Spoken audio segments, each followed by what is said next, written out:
Hello, welcome to Daily News Simplified, an answer to what, why, and how of newspaper reading. Today, we are going to discuss the important issues appearing in the Hindu newspaper dated 6th February 2019. The news to be discussed has been presented on the screen, and time stamping for the same has been provided in the description box below. Now, let's start our today's discussion. The first news appears as a lead article on page number 8. It says, Cracks in the framework. With the systematic weakening of institutions, the government risk pushing all resistance to the streets. Now, this article is effectively talking about institutional decay, which has taken place in the last few years, including the period of emergency imposed by the Prime Minister Indira Gandhi. Now, this topic of institutional decay forms a part of GS Paper 2 in your mains examination as well as GS Paper 4. In GS Paper 4, specifically it forms part of laws, rules, regulations, and conscience as sources of ethical guidance, accountability, and ethical governance. So, as we have mentioned, that this article highlights about institutional decay which has taken place in the last few years. Institutional decay refers to subversion of due process of law, including interference by the central government in the day-to-day functions of regulatory or statutory institutions. Now, statutory institutions refers to such institutions which are established through an enactment of the parliament. And when such institutions through the enactment of parliament gets regulatory role, then such institutions are also referred as regulatory bodies. For example, SEBI, that is Securities and Exchange Board of India, as it is established through an act of parliament, namely the SEBI Act, and it also has regulatory powers. So we can say that SEBI is a statutory or even a regulatory institution. This extra jurisdictional power imposed by the central government challenges not only established legal norms and procedures but also impacts freedom of citizens, including infringement of constitutional rights of freedom, equality, and justice. Thus, the only way to protect the citizens is by curtailing the arbitrary and unlawful power exercised by the central government. So, it is in this respect that the author in this article argues that the government must allow institutions to function as per the rule of law.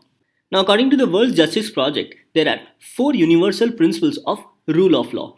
First of all, accountability, where it says that the government as well as the private actors are accountable under the law. Second, just laws, that are laws are clear, publicized, stable, and just, and are applied evenly. So basically, here that the law should not discriminate between people. Then it talks about an open government where the processes by which the laws are enacted, administered, and enforced are accessible, fair, and efficient. So basically, the third point talks about a fair process to make such laws. And the fourth point refers to accessible and impartial dispute resolution, where it says that justice is delivered timely and by competent, ethical, and independent representatives and neutral people who are accessible, have adequate resources, and reflect the makeup of the communities they serve. So basically, it talks about an independent, impartial, and transparent adjudicatory process which does not differentiate on any grounds. Now, I am quoting this particular World Justice Project's report because a question was asked in the prelims with respect to Rule of Law Index, which was prepared by World Justice Project. So we can say that following rule of law as well as procedures established by law not only makes the citizens informed but also keeps a check on the arbitrary powers of officials exercising such power. So we can say that following rule of law and procedures established by law limits the arbitrary exercise of power by the officials. For example, for being arrested, police officials cannot deny one's right to be represented by a lawyer. So this makes citizens informed as well as puts a check on arbitrary exercise of power by officials. Further, not following rules by those power holders puts a question on their arbitrary motive, and such motives can be legally challenged in a court of law. So we can say that following rules and guidelines ensure preservation of institutional norms and also prevents its decay in the hands of power holders. Thus, there is a need of symmetry between those who exercise power or power holders and on whom such powers are exercised. And this symmetry is ensured by following rule of law as well as procedure established by law. And it is these rules and guidelines which allows us democratic freedom, including the freedom to dissent, discuss, and deliberate. And the government cannot infringe on such democratic freedom which is ensured by the Constitution of India and also is a part of our fundamental rights. So the Constitution of India has not only established framework for the future governments but has also established institutions of eminence and integrity. Thus, institutions like the Parliament, Judiciary, Election Commission, Comptroller and Auditor General, SC/ST Commission, as well as OBC Commission, and UPSC ensures effective and efficient administration, including the relationship between the legislature, executive, and the judiciary. So in the end, we can say that governments in power at times becomes despotic and arbitrary. Consumed with power, rule of law seldom shadows the real intent to seek political power at all cost. And it is here where institutions established by law can play as a check and balance for such government in power. As institutions runs as per the law and guidelines subject to regulations as well as public scrutiny. Thus, following rule of law will not only prevent institutional decay but also help in establishing good governance not only for the people but also for the institutions. So we understand that this particular article on institutional decay becomes extremely important from your upcoming mains examination. As on such topics, question can not only be framed in GS paper 2 as well as GS paper 4 but also in your essay paper. So on this note, this particular article becomes extremely important. Now after our discussion, this forms your practice question for your mains examination. It says that does following rule of law prevent institutional decline in a democracy? Give reasons. I am sure you will be able to attempt this particular question after our discussion.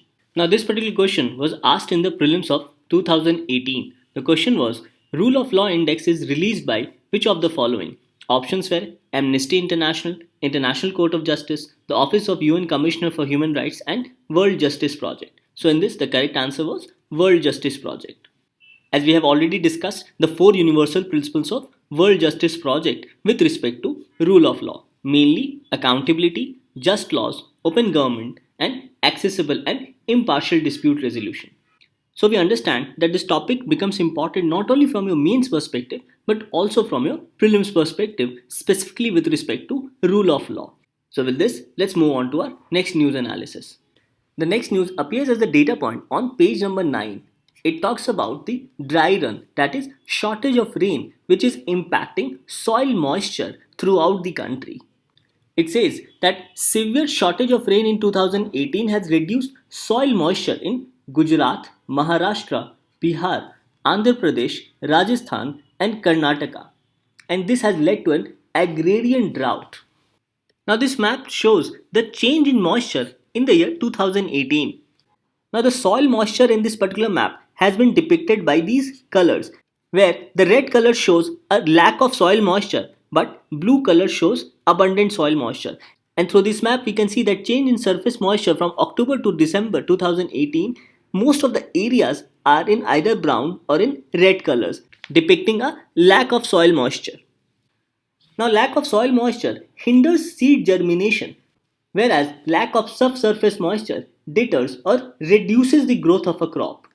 As we all know that the country is facing severe agrarian distress, and this lack of moisture in the soil can be said to be one of the primary reasons, because such change in soil moisture or lack of soil moisture not only hinders seed germination but lack of subsurface moisture reduces growth of crops, and this in a way is also adding to the present agrarian distress in the country. Now in this table, the red color represents lack of soil moisture, whereas blue color represents adequate soil moisture. And this table has divided the period from June to September and from October to December with respect to subsurface and surface soil moisture. So it says that higher share of blocks with inferior soil moisture in a state, more severe is the farm distress. And we can see in this picture that we have more red color blocks as compared to blue color blocks. So we understand that all the states having red boxes represents a lack of soil moisture, also representing severe farm distress in that particular state. It says that most blocks in Gujarat, Bihar, Maharashtra, Andhra, Rajasthan and Karnataka had inferior soil moisture levels during the Kharif season in 2018, and this inferior soil moisture levels worsened in most of these states during the Rabi season as well. So inferior soil moisture levels were witnessed not only in Kharif season but also in Rabi season. And this has also become one of the major reasons for severe farm distress in the country. Now in this particular map, the data was taken from NASA Soil Moisture Active Passive, that is SMAP satellite. So let us understand about this NASA's Soil Moisture Active Passive satellite. So SNAP measures amount of water in the top layer of soil and also distinguishes between the ground which is frozen or thawed. And where the ground is not frozen, SMAP measures amount of water found between minerals, rocky material, and organic particles found in soil everywhere in the world. So in the process, SMAP will produce global maps of soil moisture. And SMAP will also help the scientists to understand how water and carbon in its various forms circulate in the atmosphere. So these are some of the important informations with respect to SMAP. So all these activities by SMAP, that is Soil Moisture Active Passive, will further help in improving weather forecast, monitoring droughts across the world, predicting floods, assisting crop productivity, as well as detailing water, energy and carbon cycles. So all these informations with respect to soil moisture active passive becomes extremely important from our upcoming prelims examination. Now, this topic in your prelims forms a part of environment and ecology, whereas in your mains it gets covered under GS paper 3, specifically with respect to environment as well as climate change. So, with this, let's move on to our next news analysis. The next news appears on page number 13. It says government subsidies spent on the rise again may constitute 9.83% of overall total expenditure in 2019-20. LPG dole takes the major chunk. So this particular news with respect to government subsidy forms a part of Indian economy in your prelims, and in your mains it gets covered under GS paper 3. Now this particular news has analyzed the budget document and has accordingly highlighted that the government's expenditure on subsidies has registered an increase in the last 2 years. So in this aspect, let us look at the trends in the expenditure on subsidies and also the reasons for the current increase in government's expenditure on such subsidies. Now the government's expenditure on subsidies as a proportion of overall expenditure was around 18% in 2012 and 13. Then the government's expenditure on subsidy reduced to around 8% in 2017-18 as a part of government's fiscal consolidation policy. So, as a part of government's fiscal consolidation policy, government's expenditure got reduced from a significant 18% in 2012-13 to around 8% in 2017-18. However, this particular decline is set to get reversed as there has been an increase in government subsidy yet again. So, according to the revised estimates for expenditure on subsidies for the year 2018-19, it was 9.65%, whereas the revised estimates for 2019-20 has been estimated at 9.85%, which you can see is a significant rise from the 8% registered in 2017-18. So this increase in government's expenditure on subsidies is a cause of concern since the government is required to curtail the fiscal deficit to around 3.4% of the GDP. So on this note, let us also understand the reasons for the increase in government expenditure on subsidies. So the increase in government expenditure on subsidies is attributed mainly to an increase in subsidies on food as well as LPG cylinders. Now an increase in food subsidy is on account of increase in the minimum support prices announced by the government, whereas the increase in LPG subsidy is on account of increase in the coverage of LPG subscribers as well as rising LPG prices. So increase in subsidies on food as well as LPG has led to increase in government's expenditure on overall subsidies. Now the government of India has two major schemes for increasing coverage for LPG cylinders, namely Pahal scheme and Pradhan Mantri Ujjwala Yojana. So on this note, let us understand certain basic facts with respect to Pahal scheme as well as PM Ujjwala Yojana. Now Pahal scheme is a direct benefit transfer of LPG and it provides for subsidy on LPG cylinders. Under the Pahal scheme, once a consumer joins the scheme, he will get the cylinders at market price and will receive subsidy for LPG directly in their bank account. Further, if a consumer or his or her spouse has taxable income of more than rupees 10 lakh per annum, then the government has declared that the benefit of this LPG subsidy will not be transferred to such persons or such consumers. So Pehel scheme is not available to such person whose taxable income is more than rupees 10 lakh per annum. Further, under Give It Up campaign, the government has asked well-to-do households to voluntarily give up the LPG subsidy, as giving up of such subsidies by such well-to-do households will be then utilized for providing new connections to the BPL families under Give Back campaign. So basically, the subsidy not availed by the well-to-do households can then be utilized to give subsidies to such BPL families. Further, let us also understand about Pradhan Mantri Ujjwala scheme. Now, under the Ujjwala scheme, it aims to provide LPG connections to poor households. And under the scheme, an adult woman member of a BPL family, that is below poverty line family, identified through the socio-economic caste census of 2011, is given a deposit-free LPG connection with financial assistance of rupees 1600 per connection by the center.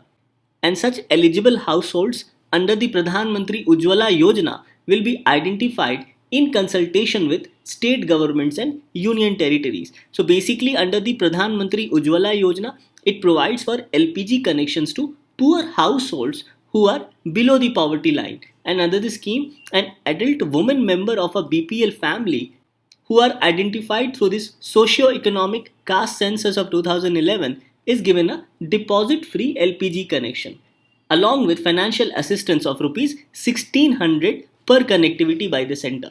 So these are the two schemes, namely the Pehel scheme and Pradhan Mantri Ujjwala Yojana, with respect to providing LPG cylinders. Now on this note, let us also understand certain basic facts with respect to socio-economic and caste census of 2011. It says that the Ministry of Rural Development commenced this socio-economic caste census in 2011 through a comprehensive door-to-door enumeration across the country. So this socio-economic caste census was commenced by the Ministry of Rural Development, and this becomes important from your prelims examination. Further, this exercise was carried out for both urban as well as rural India. So this again becomes important from our examination perspective, that the socio-economic and caste census was done both for urban as well as rural India. Now it says that the objective of SECC 2011 was to enable households to be ranked based on their socio-economic status. And on the basis of such report, state governments can then prepare a list of families living below the poverty line. So the socio-economic and caste census 2011 helps the government in preparing a list of families living below the poverty line. Further, it helps in providing authentic information which will enable caste-wise population enumeration of the country.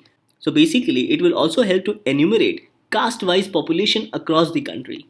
Further, this report will also tell us about the socio-economic condition as well as educational status of various caste and sections of the populations. So this is primarily the objectives of socio-economic and caste census of 2011. So after our discussion on government subsidies, let's go through this particular question which was asked by UPSC in the prelims of 2015. The question was, there has been a persistent deficit budget year after year. Which of the following actions can be taken by the government to reduce the deficit? First, reducing revenue expenditure. Yes. Second, introducing new welfare schemes. No. By introducing new welfare schemes, the expenditure of the government will rise. Third, rationalizing subsidies. Yes. Fourth, expanding industries. No. Again, this will incur more government expenditure. So in this, options 1 and 3 are correct. So according to the options, A is the correct answer for this particular question. So we understand that this particular news with respect to rising subsidy, which will put a pressure on curtailing fiscal deficit of the government, becomes extremely important from our pre as well as mains perspective. With this, let's move on to our next news discussion. The next article appears as a single file on page number 9. It says risks to global growth. Instead of resorting to nationalism and unilateral action, countries should strengthen the multilateral framework. This article reflects the worrisome situation of the world economy as reflected in World Economic Situation and Prospects report. Now in your prelims, this topic forms a part of economy, and in your mains, this gets covered under GS paper 3. Now, this particular report becomes extremely important from our UPSC prelims perspective, as we have seen that previously UPSC has asked various reports which are often published by these multilateral institutions. So, on this note, let us go through some of the important highlights of this World Economic Situation and Prospects report as reflected in this particular article. Now, this World Economic Situation and Prospects report is a joint product of United Nations Department of Economic and Social Affairs, United Nations Conference on Trade and Development, and 5 United Nations regional commissions. So, this particular information again becomes extremely crucial from a prelims perspective. So, moving on to the key highlights of the report. It says that although the global economy has peaked, but there are still certain worrisome signs. It says that according to this report, growth will remain steady at 3% in the year 2019-20. And because of this 3% growth of the global economy, GDP per capita growth is expected to either stagnate or remain very low in several parts of Africa, Western Asia, and Latin America. So, this report gives a sectoral analysis of different parts of the globe with respect to GDP per capita growth. Further, this report highlights about reducing poverty in different parts of the globe, including Africa, where it says that it needs more economic growth as well as including reducing inequality in the area. So, the report mentions that poverty eradication targets require dramatic shifts in both economic growth as well as inequality, especially in Africa. So, the report highlights that much needs to be done in Africa with respect to reducing poverty. Now, this report mentions that unemployment rates are at historical lows in developed economies. However, despite the fact that unemployment rates are low, people having low incomes have seen hardly any growth in income for almost a decade. So, people earning less income, there has been hardly any growth or no growth in their income for almost a decade, that is 10 years. Further, the report mentions that global trade tensions continue to pose a threat to the world economy and also to the economic outlook, as impact of global trade war on different sectors are already visible.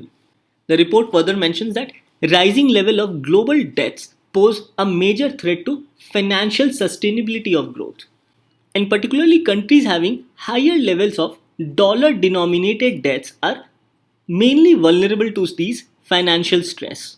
So, these rising global debts has majorly impacted such countries which have high level of dollar denominated debts.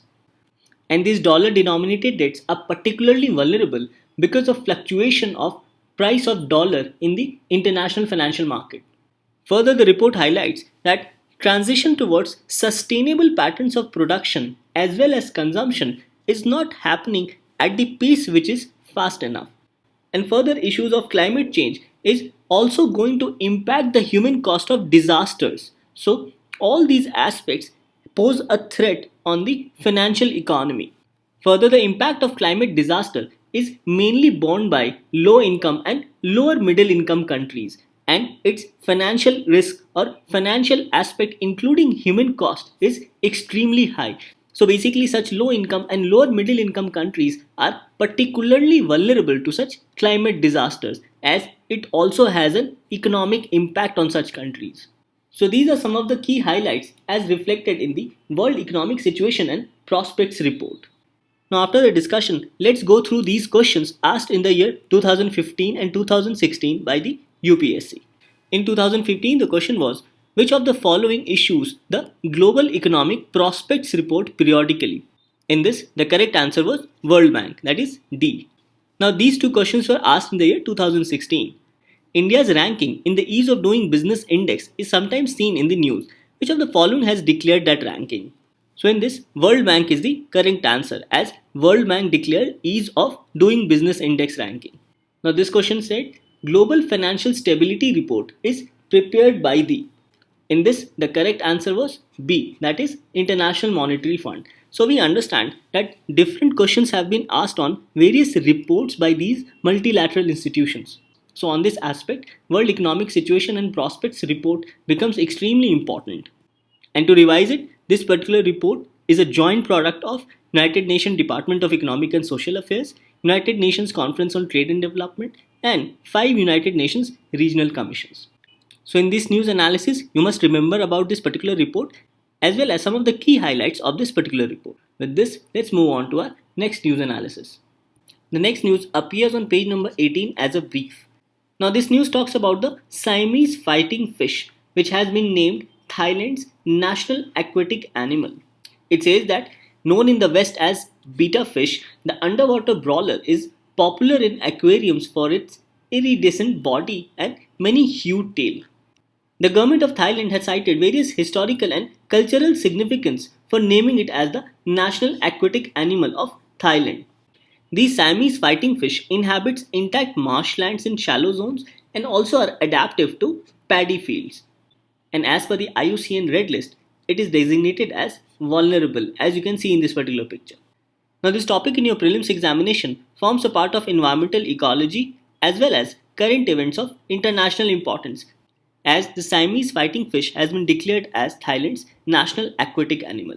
So, in this aspect, you must remember this from a prelims perspective. Now, on historical and cultural front, it says that the Siamese fighting fish have been domesticated in Thailand since almost 150 years, and they were domesticated in rice fields where people used to enjoy watching these fish fight among themselves. And this practice of watching these fish fight among themselves soon turned out into a betting process, which was later recognized by the government of Thailand. So these are one of the reasons why the government of Thailand has declared Siamese fighting fish as their national aquatic animal. Since they are categorized as vulnerable as per the IUCN Red List, so some of the threats to the Siamese fighting fish are human intrusions and disturbance, including work and other activities, invasive and other problematic species, genes and diseases. Further, dams and water management use and their decline is also because of pollution, mainly domestic and urban wastewater pollution, industrial and military effluents into the water, and agricultural and forestry effluents in the water. So, all these can be said to be threats to these Siamese fighting fish of Thailand. So, this particular news must be remembered from a prelims perspective, as question may be framed on Thailand's national aquatic animal, that is Siamese fighting fish. With this, let's move on to our next news analysis. The next news appears on page number 1 and also as a continuation on page number 7. The news says bullet train gets green light via Flamingo Heaven National Park. Environment Minister Harshvardhan led panel gives nod. And the news on page number 7 reads a bullet train that tears into forest land. Now in this news, a committee of Environment Ministry has accorded wildlife clearance to the Mumbai Ahmedabad high speed train corridor, which will encroach upon Flamingo Sanctuary and the Sanjay Gandhi National Park, which is home to leopards in Mumbai. Now in your prelims, this news gets covered under general issues on environment, ecology and biodiversity, and in your mains, it gets covered under GS paper 3 under environment. So as mentioned, a committee of the Ministry of Environment has approved wildlife clearance for Mumbai Ahmedabad high speed train corridor. Now this clearance also amounts to encroachment on Flamingo Sanctuary as well as the Sanjay Gandhi National Park. So allowing encroachment basically involves diverting of land from Sanjay Gandhi National Park, Thane Creek Flamingo Wildlife Sanctuary and the Tugreshwar Wildlife Sanctuary. So on this note, let us understand certain basic facts with respect to Sanjay Gandhi National Park, Thane Creek Flamingo Wildlife Sanctuary and Tungareshwar Wildlife Sanctuary. As you can see, Sanjay Gandhi National Park is located near Mumbai in the state of Maharashtra, and this was formerly known as Borivali National Park. Further, this national park assumes importance as 2400 years old Kanheri caves lie within this park, and also the fact that certain small population of leopards are found in this national park, that is Sanjay Gandhi National Park. So as per the approval of Ministry of Environment, certain land of the Sanjay Gandhi National Park will be diverted for the Mumbai Ahmedabad high speed train corridor. Further, Thane Creek Flamingo Wildlife Sanctuary. It says that the region of the Thane Creek has been recognized as an important bird area by the Bombay Natural History Society, as it is home to various avian species. And this wildlife sanctuary is famous for its population of flamingos and several other migratory and wading birds. Whereas Tungareshwar Wildlife Sanctuary is located at Vasai in Palghar in Maharashtra. Now the greater flamingos inhabit shallow eutrophic water bodies such as saline lagoons, salt pans and large saline or alkaline lakes, apart from frequenting sewage treatment plants, inland dams, estuaries, and coastal waters. Further, they are present in East Africa, West Africa, Southern Europe, coastal regions of India, and in general have wide presence across the globe. As this map shows the presence of flamingos across the globe. Further, it is currently marked as least concern in the IUCN Red List category, which you can see here. And flamingos are protected under Schedule 4 of the Wildlife Protection Act 1972. So both these information becomes extremely important from our prelims perspective, that it is designated as least concern under IUCN Red List and it is protected under Schedule 4 of the Wildlife Protection Act 1972. Now coming back to Thane Creek Flamingo Wildlife Sanctuary, it is important to note that it has been recognized as important bird area by Bombay Natural History Society. Now let's go through a question asked by UPSC in the prelims of 2014 about Bombay Natural History Society. So this particular question was asked in the year 2014 by UPSC. So before attempting this question, let us first understand certain basic facts about Bombay Natural History Society. So Bombay Natural History Society is a pan-India wildlife research organization and has been promoting the cause of nature conservation for the past 133 years since 1883. And the mission of this society is conservation of nature, primarily biological diversity through action based on research, education, and public awareness. And this society is primarily a premier independent scientific organization with a broad based constituency excelling in the conservation of threatened species and habitats. So basically, the main activities and departments of Bombay Natural History Society includes natural history collection, research on various species and habitats, conservation of landscapes and seascapes, environmental information system, outreach with respect to camps, exhibition, lectures and other events, conservation education center, communications and advocacy, university studies, library, wildlife publications and souvenirs. So now let's go through this particular question. It says, with reference to Bombay Natural History Society, consider the following statements. It is an autonomous organization under the Ministry of Environment and Forest. No, the statement is incorrect, as it is not a part of Ministry of Environment and Forest. Second, it strives to conserve nature through action-based research, education and public awareness. Yes, we have already seen this. Third, it organizes and conducts nature trails and camps for the general publics. Yes, as you can see, as its outreach program, it conducts camps, exhibition, lectures and other events. So in this, 2 and 3 are correct statement. So here C was the correct answer with reference to Bombay Natural History Society. So this news becomes important with respect to Sanjay Gandhi National Park, Thane Creek Flamingo Wildlife Sanctuary, as well as Bombay Natural History Society. About greater flamingos, primarily that they are least concerned in IUCN Red List and they are protected under Schedule 4 of the Wildlife Protection Act 1972, and also main activities and departments of Bombay Natural History Society. Thus, in this aspect, this particular news becomes extremely important from a prelims perspective. Now, the next news appears on page number 12. It says Russia to develop new missile system by 2021. Now, in this news, it mentions that Russia plans to pull out of this Intermediate Range Nuclear Forces Treaty, that is INF Treaty. Now, in this news, the Russian president has talked about leaving the INF Treaty and also to begin work on new types of weapons that would breach crucial Cold War era agreement. Now, this topic of INF Treaty was covered comprehensively by Ankur sir on DNS dated 3rd February 2019. So, to understand this particular treaty comprehensively, please go through this DNS video dated 3rd February 2019. Now, after our discussion, these forms your practice question for the day. What you can do is to take a pause of 5 seconds.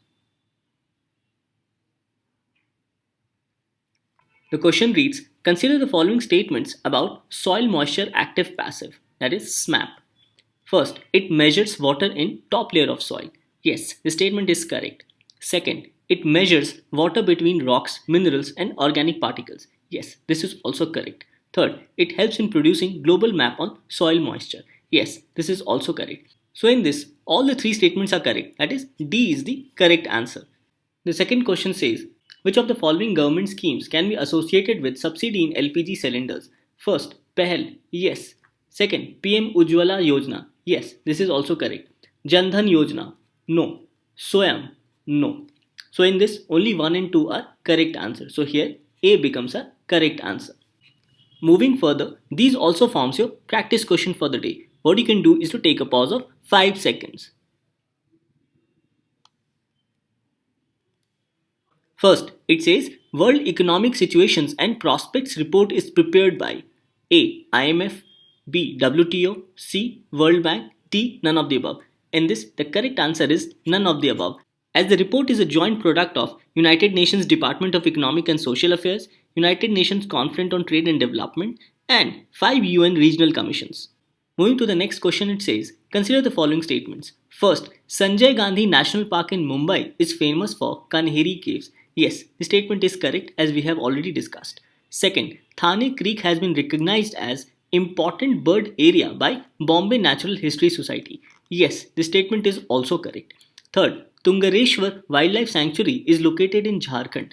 No, it is located in Maharashtra. So in this, 1 and 2 are correct. That is, B is the correct answer.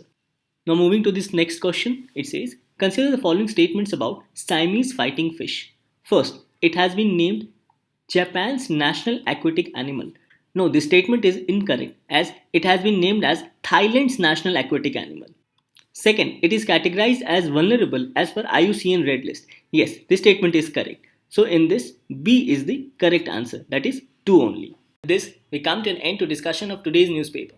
Let's move on to the question for the day.